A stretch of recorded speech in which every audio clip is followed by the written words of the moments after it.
House Speaker Mike Johnson is laying out a plan to take on the Justice Department following Donald Trump's conviction last week. During a news conference yesterday, Johnson announced a three-pronged approach to curb the DOJ's authority, using legislation, congressional oversight, and the appropriations process. In his remarks, Johnson accused Democrats of orchestrating Trump's many legal issues in order to prevent him from winning in November. When the verdict came down against President Trump, there was something palpable that happened around the country. People realized that we have reached a new low. And when you have activist prosecutors and the Democratic Party who are so desperate because of the presidential campaign and the way it's going, they understand that Donald Trump, all the polling shows, is crushing Joe Biden. They're in panic mode. They see this happening, and they're so desperate to stop him that they are willing to use the judicial system to do so. It is a new low, and it's a dangerous one, because what they're doing is they're eroding the people's faith in our system of justice itself. Are you kidding me? There is no longer any faith in the system of justice. It is rotten to the core. Fact is, there hasn't been justice in the injustice system since the Constitution was adopted. Slaves were considered property, and women didn't get the right to vote until 1920. We know that the FBI and intelligence agencies conspired to interfere in Trump's election. We know there is a double standard of justice in this country. We know the government simply ignores the Constitution when it feels like it. Now, all the world sees the corrupt system for what it is. It's more than a cruel joke, it is evil. I learned how corrupt the injustice system is when they came after me in 1996. Many years later, having exhausted my appeals to crooked appellate judges, I filed a First Amendment petition to the Supreme Court. It was rejected, of course, because the right to petition the government for redress of grievances is limited by filing rules. In other words, that right doesn't exist. Nevertheless, my petition detailed the most extraordinary case of government crimes and misconduct in the history of the United States. I included the government's commission of more than 470 felonies, as well as the following deprivation of rights: illegal arrest, secret detention, illegal search and seizure, government perjury, backdated indictment, First Amendment violations, denial of assistance of counsel, witness tampering, mail tampering, false evidence, destruction of favorable evidence, obstruction of justice, and unlawful fine, and total government lawlessness. I put the entire story in my book, They Left No Crime Uncommitted, how the government committed 470 felonies to frame two men, and why you may be next. Check the link in the description if you want to learn more. Meanwhile, you can watch the following introductory video made some years ago.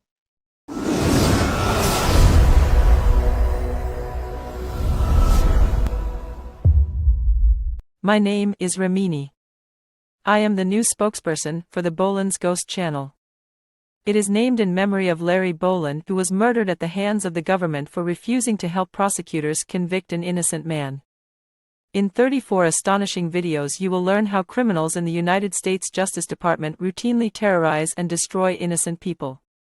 You may think this will never happen to you, but we now see that the Biden administration is making everyone a terrorist suspect, from retired military veterans, to libertarians, to anti-vaxxers, to parents opposed to critical race theory, and to anyone who speaks out about their dictatorial socialist plans. These government criminals are the real terrorists. They are pure evil. You must learn how to protect yourself and your family, because no one is safe from government tyranny. For your sake, please watch all 34 videos. Each video is a chapter in the best-selling book, They Left No Crime Uncommitted.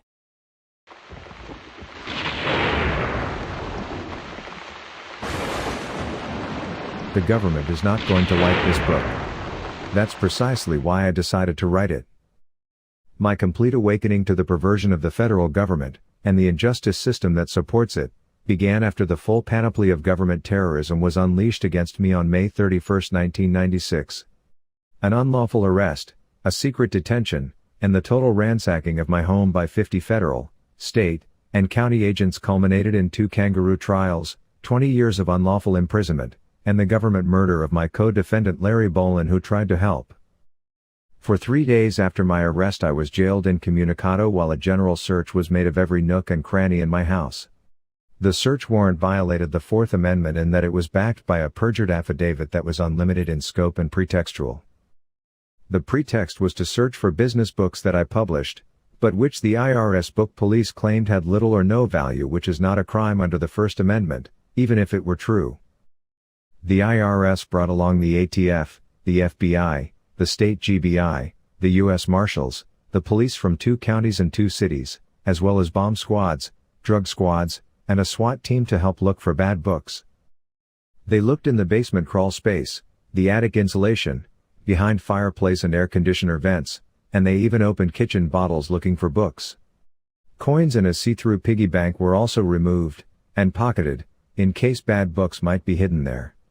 It was patently obvious they were looking for anything and everything, in complete violation of the particularity requirement of the Fourth Amendment. The large number of empty beer bottles and trash they left throughout my home shows they had a great party. But once the beer drinking and celebrations wound down, it was time to go through the tedious process of justifying the pretense for the search. Copies of my business books and records had to be laboriously boxed up, after which an investigation of my thought crimes began. Libertarian books, newspapers, magazines, and videotapes were stacked and photographed to provide handy evidence of my political thought crimes. Firearms, ammunition, accessories, electronics, gold coins and other valuables had to be sorted into 2 stacks, items they would report as seized, and items that would be keepers. The thought police, which somehow morphed from the book police, left no stone unturned in their zeal to investigate me and anyone even remotely associated with me. After all, who knows what they might also be thinking?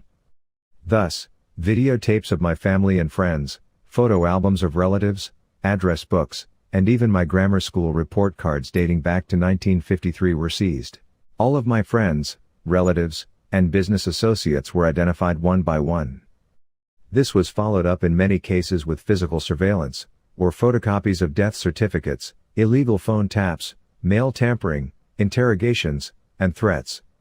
I discovered later that numerous boxes of my phone records had been subpoenaed to see who I had called, and then their phone records were subpoenaed to see who they had in turn called, and so on through several layers of people in a seemingly endless chain of records. Those people were likewise investigated, and many were contacted and terrorized. Most federal prosecutors and investigators have delusions of grandeur. They are drunk with power and anxious to show the world how great they are. They have visions of a dream case and have no qualms about creating one from scratch. To this end, they did everything in their power to link me to a murder, the militia, the mafia, the Irish Republican Army, and even to radical elements within the military. During the first month of being jailed, without a bond or an attorney, more than 12 mugshots were taken, and I was repeatedly fingerprinted. These were ran again and again through government computers. They found no criminal record and no terrorist connections. Nevertheless, since my life had already been destroyed by their harebrained investigation, which included the wholesale theft of all my property and their commission of more than 50 felonies in the process, federal prosecutors couldn't just let me go with a simple apology. They couldn't return all the property they didn't report on the seizure inventory. And they knew I would sue them. A conviction at any cost was necessary to put me away for life. Normally it's a simple matter to convict someone in federal court, innocent or otherwise. Just take their assets, toss them in jail without bond, and give them a public defender or an appointed attorney to frighten them into confessing to something. Anything. But they have a problem when a defendant isn't frightened, refuses to plead guilty, and then fires his pretended counsel. After I did so, the cost to them for a conviction greatly escalated. They now faced an expensive trial and exposure of their many felonies, which is something a court-appointed lawyer would have prevented. As you will see, now they had to commit still more felonies to obtain a conviction. I was presented to a judge as a, quote, threat to society, close quote, in order to deny bond. The only threat I posed was a threat to their careers if they lost their manufactured case.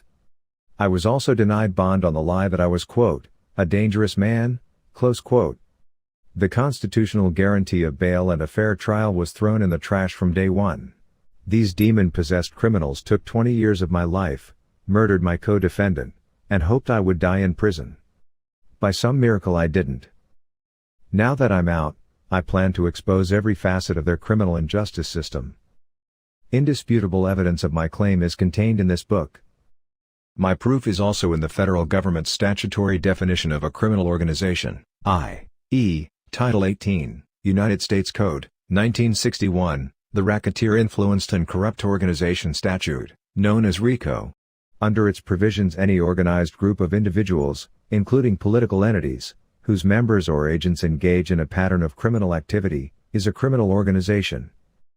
It is no exaggeration to state that every day the federal government commits more acts of terrorism than Al-Qaeda and more crimes than Al Capone. I will explain in detail the law and how it has been subverted by the courts.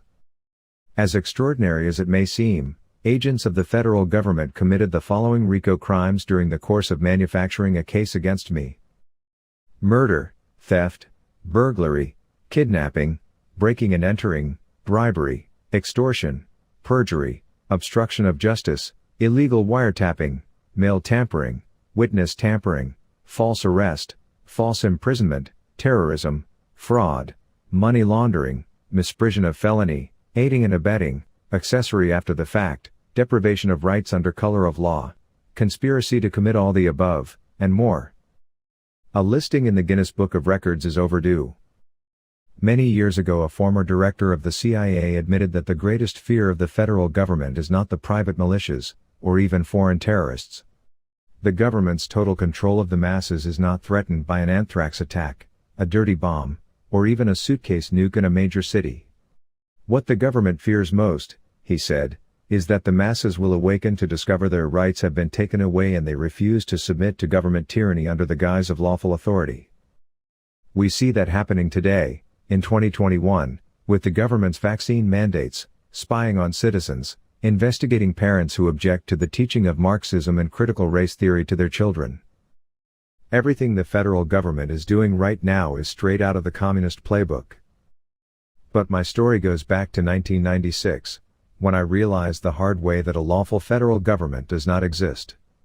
The Constitution is totally ignored whenever they feel like it. Sad to say, the federal government has gone rogue. It now exists only as a pretense of lawful authority. It's a curtain that tyrants hide behind.